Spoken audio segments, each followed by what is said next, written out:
Hello guys welcome back to Ankita's lifestyle. तो आज के আমি দেখাবো আমার শঙ্কর মাছের রেসিপিটা। ঠিক আছে, এটা হচ্ছে শঙ্কর মাছের পিস। ঠিক আছে, কিন্তু অনেক বাজার ঘুরে তো একটা জায়গায় পেয়েছি এরকম 700 মতন শঙ্কর মাছ, কিন্তু আগে আমরা 250 টাকায়, এটা 250 টাকা কেজি ছিল, কিন্তু এখন 500 টাকা হয়ে গেছে।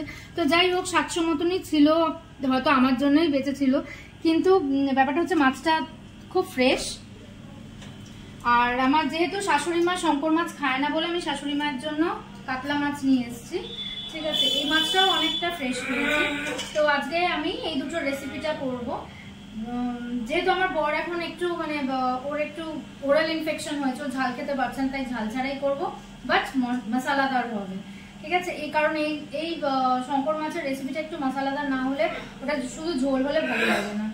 তো দেখো এখানে আদা, রসুন, পেঁয়াজ, টমেটো, ধনেপাতা এগুলো কাটা আছে। এখানে আমি শঙ্কর মাছে নুন, হলুদ আর শুকনো লঙ্কার গুঁড়ো আর সর্ষের তেল দিয়ে জিনিসটাকে ভালো করে মাখিয়ে রেখেছি, আর একটুখানি লেবুর রস দিয়েছি যাতে ওই আষ্টানি গন্ধটা কেটে যায়।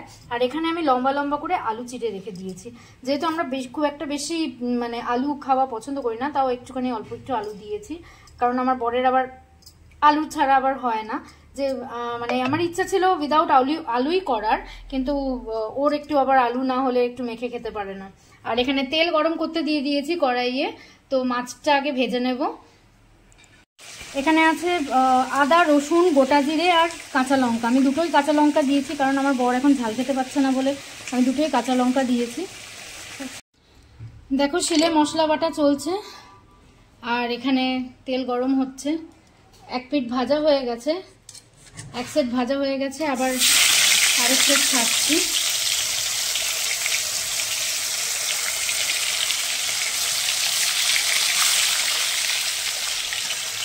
আমি আপাতত নিজে নিজেই ক্যামেরা করি বন্ধুরা, কারণ ক্যামেরা ধরার এখন কেউ নেই, আমি নিজে নিজেই সবই করি। তাই যদি কোনো ভুল ত্রুটি হয় আমাকে ক্ষমা করে দিও, কারণ এক হাতে রান্না এক হাতে ক্যামেরা ধরা it's a very tough job, তাই কিন্তু কিছু করার নেই না। এদিকে যেমন আছে তেমন, পেঁয়াজ টমেটো যেমন আছে তেমনই আছে। আলুগুলো মাছ ভাজার পর একটু ভেজে নেব। মশলা বাটা হয়ে গেলে এবার তারপরে এক এক করে সব পেঁয়াজ, আদা, এই পেঁয়াজ, টমেটো, আলু সব ছাড়বো। আলু ভাজা হয়ে গেলে সব এক এক করে ছাড়বো। তেলটা গরম হয়ে গেছে, তো এবার আমি দিচ্ছি গোটা জিরে,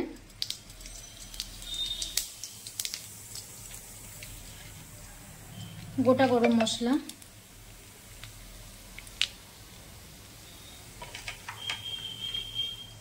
কুচনো পেঁয়াজ,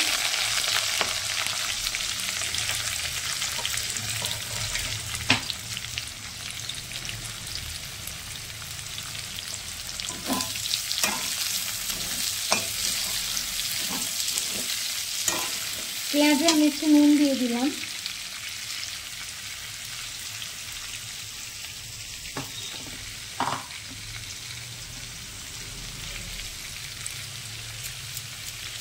যাতে একটু মজে যায়।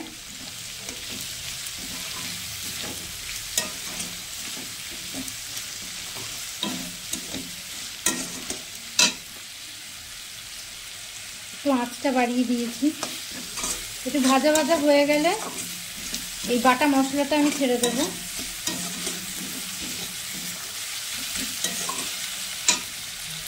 পেঁয়াজগুলো ভাজা ভাজা হয়ে গেছে, এবার বাটা মশলাটা আমি দিয়ে দিলাম। তারপরে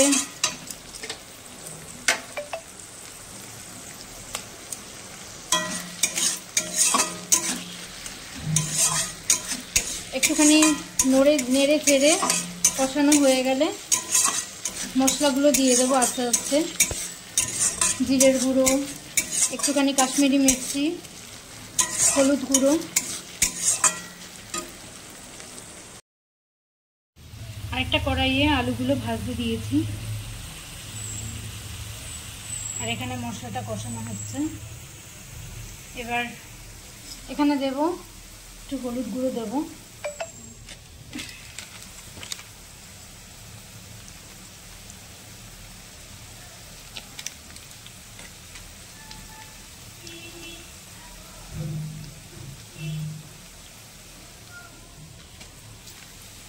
একটু কাশ্মীরি লঙ্কার গুঁড়ো দেব।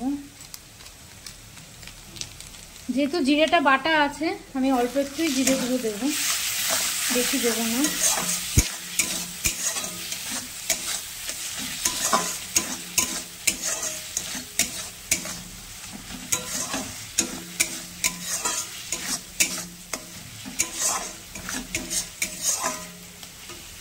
এরপর দেব টমেটোগুলো, ছেড়ে দেবো।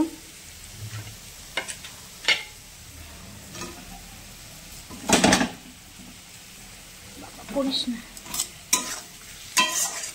সাথে একটু নুন আর অল্প একটু শুকনো লঙ্কার গুঁড়ো দিয়ে দেবো।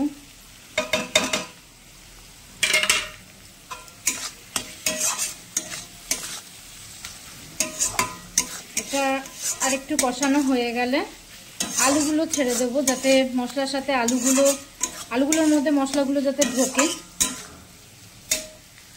মশলাটা দেখো প্রায় কষানো হয়ে গেছে। এবার আমি ভেজে রাখা আলুগুলো এখানে ছেড়ে দিলাম। রান্না করলে রান্নাঘর নোংরা হবে, আবার এটাকে আবার পরিষ্কারও করতে হবে, তো কিছু করতে করার নেই। পরিপাটি করে রান্না কে করেছে? বড় বড় কিচেনেও রান্নাঘর অগোছালো থাকে। আমার বর মাঝে মাঝে বলেন এটা এখানে কেন, সেটা সেখানে কেন, কি ছড়িয়ে ছিটিয়ে রান্না, কিছু করার নেই। রান্না যে কোনো জায়গায় রান্না করতে গেলে সব মশলাপাতি, তা না হলে রান্না হচ্ছে মনেই হয় না।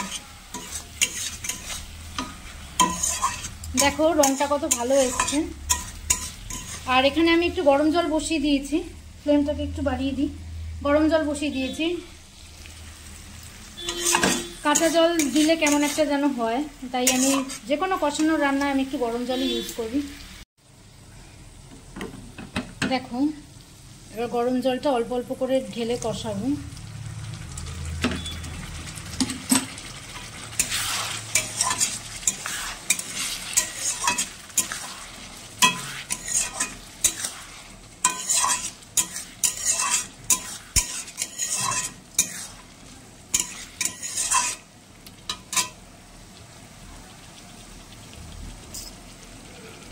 এবার আমি মাছগুলো এখানে দিয়ে দেবো।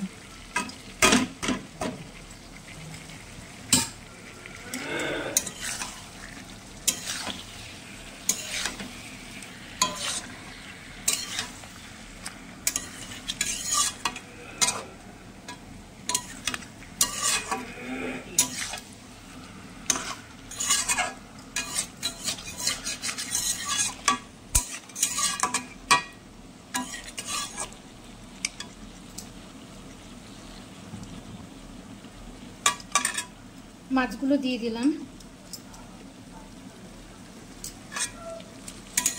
মাছগুলো দিয়ে আর একটুখানি কষানো হোক, তারপর আর একটু গরম জল দিয়ে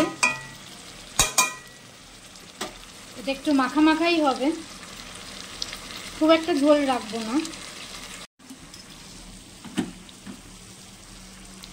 পরিমাণ মতন জল আমি ঢেলে দিলাম।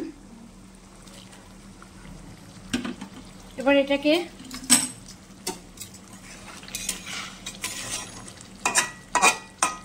যাতে আলুগুলো আরেকটু সফট হয়, এটাকে ঢাকা দিয়ে কিছুক্ষণ রেখে দেব। এটাকে ঢাকা দিয়ে কিছুক্ষণ রেখে দিলাম। জলটা আরেকটু, আলুগুলো সেদ্ধ হওয়ার পর জলটা যাতে আরেকটু টেনে গেলেই আমি তখন ধনেপাতা কুচিগুলো ওপর থেকে ছড়িয়ে দেব এবং গুঁড়ো গরম মশলাটাই দিয়ে দেব। তো মাছে গরম জল দিয়ে ধনেপাতা দিয়ে দিলাম, কুচনো ধনেপাতা।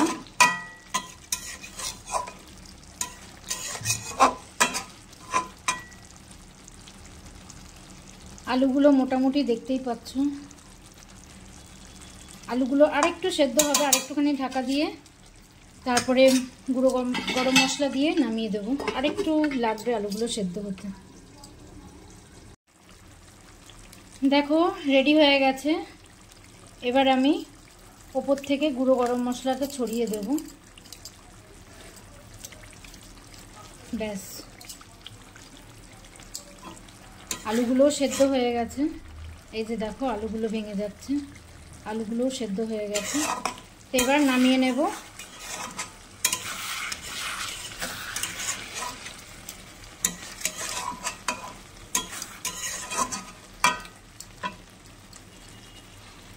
এবার আমার শঙ্কর মাছের রেসিপিটা রেডি টু সার্ভ।